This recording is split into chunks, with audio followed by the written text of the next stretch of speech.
নমস্কার, সুরজিৎ মান্না ক্রিয়েশনস চ্যানেলের পক্ষ থেকে তোমাদের সবাইকে সুস্বাগতম। আশা করি তোমরা সকলে ভালো এবং সুস্থ আছো। আমি তোমাদের জন্য এই ভিডিওটিতে তুলে ধরছি 2026 সালের ক্লাস 5 তথা পঞ্চম শ্রেণীর ছাত্রছাত্রীদের জন্য রায় ও মার্টিন প্রশ্নবিচিত্র থেকে আমাদের পরিবেশ বিষয়ের সেকেন্ড ইউনিট টেস্ট তথা দ্বিতীয় পর্যায়ক্রমিক মূল্যায়নের জন্য আমাদের পরিবেশ বিষয় থেকে ফার্স্ট মডেল স্কুল অর্থাৎ প্রথম মডেল স্কুলের প্রশ্নপত্রের সেটটি সম্পূর্ণ সমাধান করছি। তার আগে তোমাদের কাছে অনুরোধ, তোমরা ভিডিওটি না টেনে পুরোটা দেখো। ভিডিওটি কেমন লাগলো কমেন্ট করে জানিও। ভিডিওটিতে লাইক দাও এবং শেয়ার করো, এবং চ্যানেলে নতুন হলে চ্যানেলটিকে সাবস্ক্রাইব করে চ্যানেলের সঙ্গে যুক্ত হয়ে যাও। আলোচনা শুরু করছি।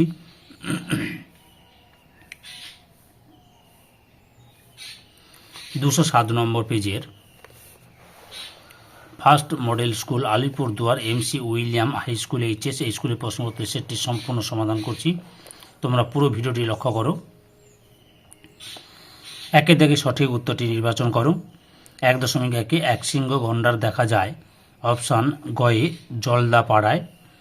1.2 রেলের ইঞ্জিন তৈরির কারখানা আছে। অপশান ক্ষয়ে চিত্তরঞ্জনে।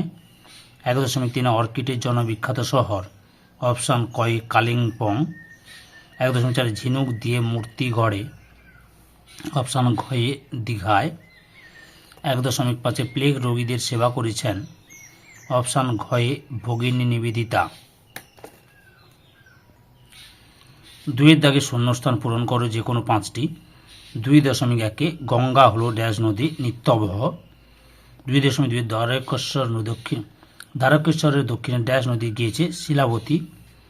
2.3 কুলিক পাখিরালয় ড্যাশে অবস্থিত, রায়গঞ্জে অবস্থিত। রায়গঞ্জে কুলিক নদীর পাড়ে কুলিক পাখিরালয় অবস্থিত। 2.4 বক্সা অরণ্যের প্রবেশদ্বার হলো ড্যাশ আলিপুরদুয়ার। 2.5 অযোধ্যা পাহাড় অবস্থিত ড্যাশ জেলায়, পুরুলিয়া জেলায়। 2.6 শিশু দিবস পালন করা হয় ড্যাশ এর জন্মদিনে, জওহরলাল নেহরুর জন্মদিনে, যিনি ভারতের স্বাধীন ভারতের প্রথম প্রধানমন্ত্রী ছিলেন। 3.1 ম্যানগ্রোভ বাম স্তম্ভ মেলাও। 3.1 ম্যানগ্রোভ জাতীয় গাছ বাইন। 3.2 শিউড়ি মোরব্বা। 3.3 রবীন্দ্রনাথ ঠাকুর শান্তিনিকেতন। 3.4 রেশম কীট তুত গাছ। 3.5 কীটনাশক নিম পাতা। 4 দাগে এক কথায় উত্তর দাও যে কোনো 5টি। 4.1 শাল পাতার ব্যবহার লিখো। উত্তরটি তোমাদের আমি রায় অ্যান্ড মার্টিনের সহায়ক বই থেকে দেখাচ্ছি, লক্ষ্য করো। শাল পাতা কী কী কাজে লাগে? শাল পাতা দিয়ে থালা বাটি প্রভৃতি বানানো হয়। 4.2 সুন্দরবন অঞ্চলের পশ্চিমবঙ্গ অংশে বসতিহীন দ্বীপের সংখ্যা কত? 100টি। 4.3 আলিপুরদুয়ারে 2টি নদীর নাম লিখো। রায়ডাক, তোরসা। 4.4 সুন্দরবন অঞ্চলে 2টি নদীর নাম লিখো। মাতলা, বিদ্যাধরী। 4.5 ডিরোজিওর পুরো নাম লিখো। Henry Louis Vivian Derozio. Henry Louis Vivian Derozio. 4.6 Singalila পর্বতশ্রেণী কোথায় অবস্থিত? দার্জিলিংয়ে অবস্থিত।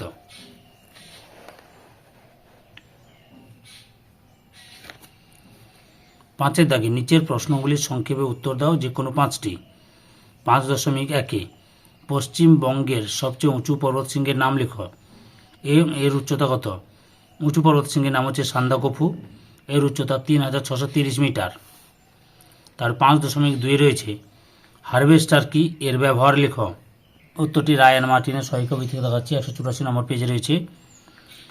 যে অত্যাধুনিক যন্ত্রের সাহায্যে ধান কাটা ও ঝাড়া হয় তাকে হারভেস্টার বলে। এবার হারভেস্টারের ব্যবহার বা কাজ। হারভেস্টারের সাহায্যে ধান কাটা, মাড়াই, ঝাড়াইয়ের মাধ্যমে ধানকে খড় থেকে আলাদা করে এক জায়গায় জড়ো করে রাখা যায়। হারভেস্টারের ব্যবহার মানুষের পরিশ্রম ও সময় দুইই কমিয়ে দিয়েছে। এতটা পর্যন্ত লিখবে। 5.3 ডিভিসি এর পুরো নাম লিখো। ডিভিসি এর পুরো নাম হলো দামোদর ভ্যালি কর্পোরেশন। কেন তৈরি করা হয়েছিল?